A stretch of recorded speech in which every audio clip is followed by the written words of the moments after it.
Баршаңызға сәлем, дәмді кеңестер каналына қош келдіңіздер.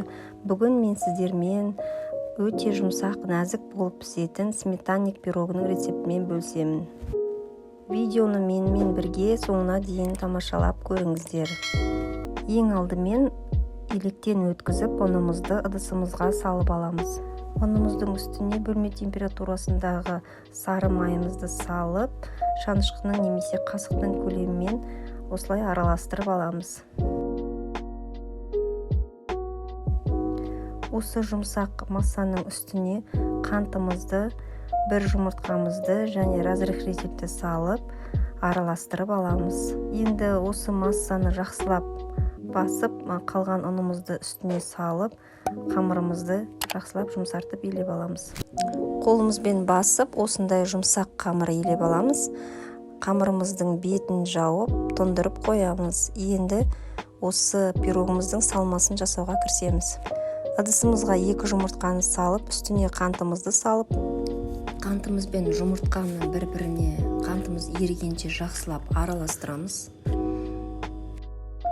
Қантымыз толықтай ерігеннен кейін осы сұйық массаның үстіне 2 шай қасық жүгері крахмалын саламыз. Жүгері крахмалын салғаннан кейін араластырып, енді оның үстіне сметанамызды құйып, венчиктің көмегімен тағы да жақсылап араластырып аламыз.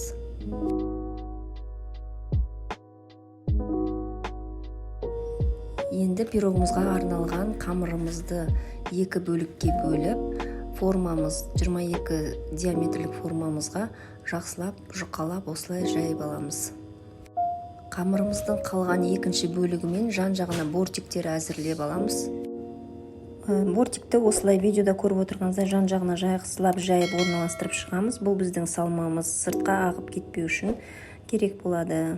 Пирогымыздың салмасын құйып алғаннан кейін шанышқының көмегімен әдемілеп осылай қамырымызды тегістеп аламыз. Енді пирогымызды 180 градуста қыздырылған пеште 30-35 минуттай пісіріп аламыз. Пирогымыз осындай сары түсті, әдемі, дәмді, әрі жұмсақ болып піседі. Енді пирогты кеспес бұрын 2 сағат бөлме температурасында жақсылап толықтай суығанша суытып аламыз. Пирогымызды суығаннан кейін формамыздан шығарамыз. Шығарып алғаннан кейін кесуімізге болады.